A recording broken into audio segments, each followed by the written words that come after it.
What is going on, guys? So I wanted to get on here because we all know that this Will and Jada Chris Rock debacle is like, you know, the big topic.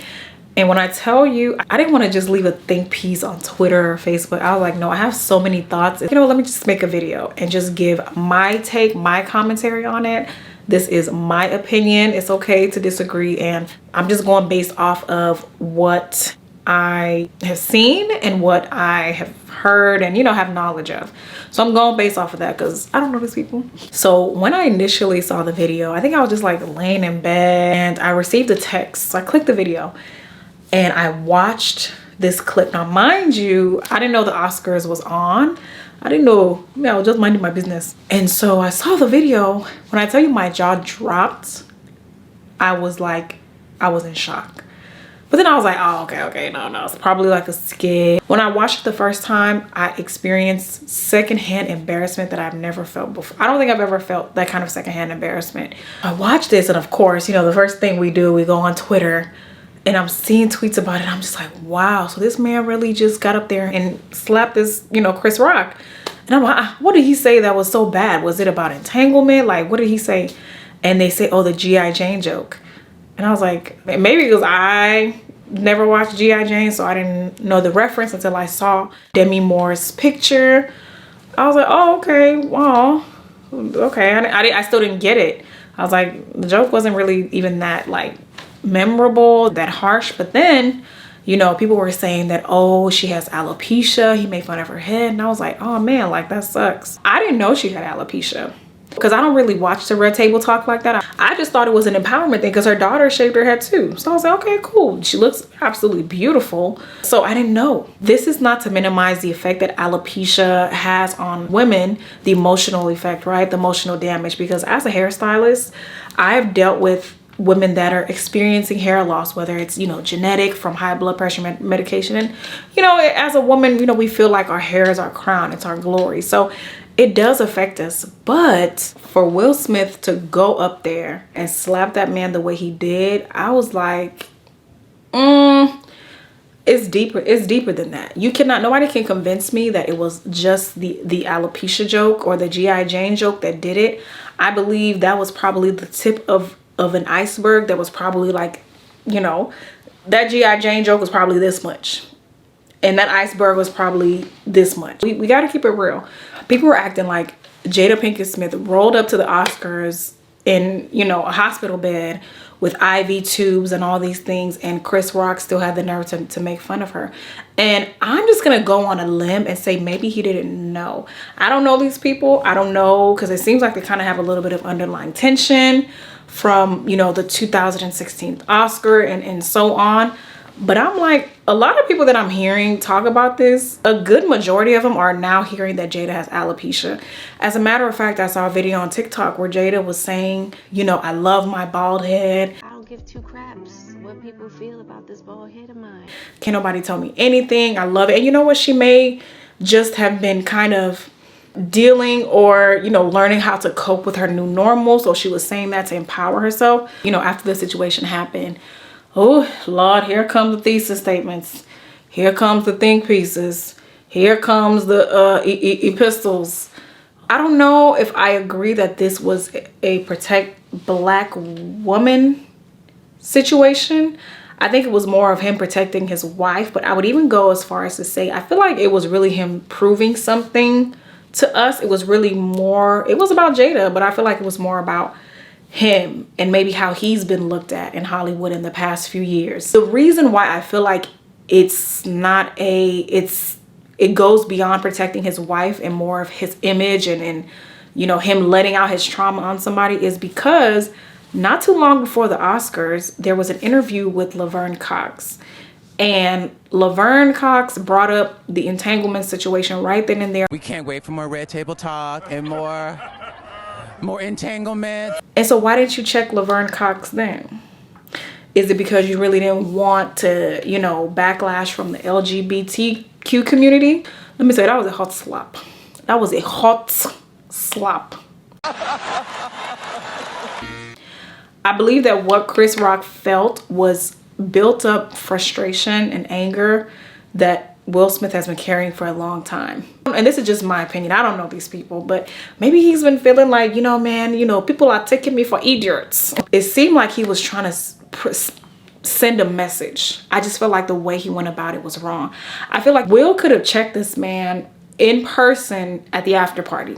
Man to man, hey, let's come here. Let's, you know what I'm saying? Like, give the man a chance to know what's going on if he already does not know. You just can't go around putting your hands on people because you disagree with what they said. If Jada was in immediate danger, then I get it. But I'm like, did Chris Rock throw a shoe at her and I just missed it or something? Did they edit that part out? Because from my knowledge, he didn't. It was a joke. And so that brings me to another point. It's just like, where are we going with comedy and comedians? Maybe for me it kind of hits home because I like to do comedic things. I like to, you know what I'm saying? I love laughter. I love comedy. But it seems like we're getting to a point in society where we're trying to censor so many things. We draw the line at, okay, alopecia, because it's a black woman. It's about hair. We don't play that. You better not talk. Okay. So what about when comedians would make fun of Magic Johnson and his AIDS diagnosis? What about when comedians made fun of Michael Jackson? We have laughed at more serious things. Let me say that. I'm just of the belief that you don't have to laugh at everything. You don't have to find everybody funny. You have the right to not laugh and say, nah, that wasn't cool. I remember watching a stand-up and the guy was talking about, God. Now this is a guy, you know, he was an atheist, you know, proud atheist, and he was just kind of saying stuff that I didn't find it funny. I was like, that's not funny. So because you said something that I didn't like, then I have to come and slap you when clearly we don't share the same beliefs. My dad's God that will slap you, not me, you know. But like I said, that is my opinion, my belief, because if we censor stuff, we censor them all. I've laughed at stuff that normally if we're talking about it in a regular setting, I wouldn't laugh at it. But there have been some comedians that have crafted that joke in a way that I was even surprised that I laughed. And that's just the honest truth. I also feel like Will Smith knew who to get. He knew who to slap. Because I can guarantee you if it was Chris Tucker. Now, I don't think Chris Tucker is like the swollest dude. But I get the feeling that Chris Tucker doesn't take nonsense. And so, or even if it was Jimmy Kimmel. What? If he would have slapped Jimmy Kimmel, hey, Hollywood would have been just reckless. And the thing that gets me is he chuckled. This man laughed. And on Twitter, they were saying, oh man, that wasn't a real laugh. That was more of okay, you about to see. I watched it again and I was like, I don't really see that. I just see somebody that chuckled. I saw his teeth. I saw all of them. They were shining. It wasn't until Jada, you know, he realized Jada did not like that he went up there. So I don't know. Make it make sense. Make it make sense. I've heard that when people play these roles, they become this person. It's kind of like something's taken over them. I know he cried in his apology to the Academy because it wasn't an apology to Chris. And he was showing all these emotions and all talking about all this stuff, which I get, but you know, actors know how to cry. I'm not saying that it was not a sincere apology to the Academy, but I believe that he should have apologized to Chris sincerely. I hope he does. I heard he did. I don't know. What I also found really weird is that he was not escorted out. Because I can guarantee you if it was the Migos that did something like this, if it was Snoop Dogg, they would have been escorted out. But you let him give an acceptance speech, and now it's just weird because I feel like the whole mood, everything is now awkward, and poor Lupita.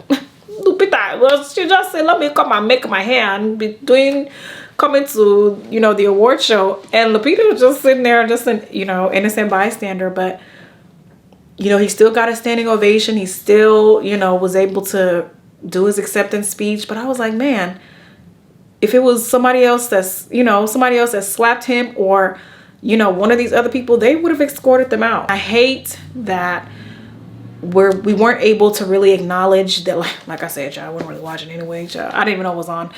But we weren't able to acknowledge the other great things that happened because it was overshadowed by this assault, which is what it was. And let me tell you, that Chris Rock is better than me for not suing. Hey, if he was me, and that man came and slapped me, in fact, I would have threw myself on the ground. I would have threw myself on that stage. I would have brought my medical tubes and put it behind my ear, put it under my nose, brought my IV bag, and be sitting there. I said, oh yeah, please, everybody, on your phone, please be recording. Since William wants to come and beat me, then I would have sued. I would have gone to court. I say, Your Honor, when William beats me, he landed that hot slap on me. I fell back. Even this, my right leg, my leg flew off. That's what happened. My leg now flew off, and the leg went to go and hit Lupita. The leg hit Lupita, and the thing now jumped and it went over to Beyonce. But Beyonce was kind of, she was dodging it. Then it missed her. Then it landed on her husband, and it landed in his hair. And that's where my leg is till this day, Your Honor. That's what I would have said. And so, Your Honor, see how I'm carrying K-leg now? Only one. I used to have 2 K-leg. Only one now. So please, I'm only asking for a humble amount of $275 million. Just to fix this my leg. Normal people, their own leg, to give them extra leg, it will be thousands of dollars, but I'm a child of God, so my own leg is going to cost more. It's a royal leg. So William, since you want to come and beat me, you pay for this my royal leg, and you pay for all of my fees. In fact, even 10 years later, I'll call him, oh yeah, come and beat me again, please. I have things I want to pay for. I want to buy island, come and beat me. Chris Rock is better than me. The human in me that, has grace, because I don't do the cancel culture thing. Oh, this person's good. No. People make mistakes. I feel like people that have sense can see that this is a deeper issue. This is more than a G.I. Jane joke. It's just built up trauma. Because has Will Smith really been himself lately? I don't know, because I don't really know the man, but you can tell there's a change. And so as humans, we snap sometimes. This happened, it wasn't right. Let's not justify it. Don't justify it because it's your favorite. It's okay to love somebody and love their body of work and say, hey, that was wrong. The thing is, you can check somebody. You can set your boundary, because I'm all about boundaries. You're not gonna sit up here and talk to me crazy, and I'm just gonna sit. You will not take me for idiots. This was a rare occasion, and you are not Will Smith. Don't go do this on the streets. Don't go do this in the real world where people have guns. Unless you want your man to be in jail or under the ground. I'm not gonna sit here and act like I didn't laugh at the memes. Oh, I laughed. Not even just at it. The situation is really the way that people crafted words on Twitter. And let me tell you one thing about me. I will find a reason to laugh. I laugh, fool. I like to laugh. Nobody would shame me. Those memes had me crying. At one point, I really had to sit up, because I was laughing and I was laying down, and I felt like my chest was like, I had to sit up and finish laughing. I do hope that Will gets the therapy that he needs. A lot of people are forgetting that Chris Rock, what about his mental health? Even if, he tries to make jokes about it in the future, that is still very humiliating. He has kids, from what I believe, and for them to see their dad be slapped like that, like, I cannot imagine the mental toll that can take on a man. I feel for him. I really do. He's a human being too. Anyway, you guys, that is my little spiel. That is my opinion. And it's okay. You don't have to agree. You don't have to agree. But let me tell you, there's not one person that can come on this in this comment section and make me change my mind. But still comment. I would love to hear your thoughts. But let's be grown and let's figure out how to resolve conflict. And if you're dealing with deep traumas, please learn how to resolve it. Like, you just can't go around slapping people. I'm sorry, you just can't do that. But when it first happened, I messaged my friend in Ghana. I was like, wake up, Bob. The rich people are slapping each other. They're slapping. Let's learn to resolve conflict as adults, and let's keep our hands to ourselves. You're human. We make mistakes, and you can love somebody and call out their wrong. But still show them grace and hope that they change. And so I feel for everybody in the situation. I feel for Chris Rock the most. But leave your comments below. I would love to hear your thoughts. These are my opinions, and I said what I said, but I would love to hear what you have to say. Until next time.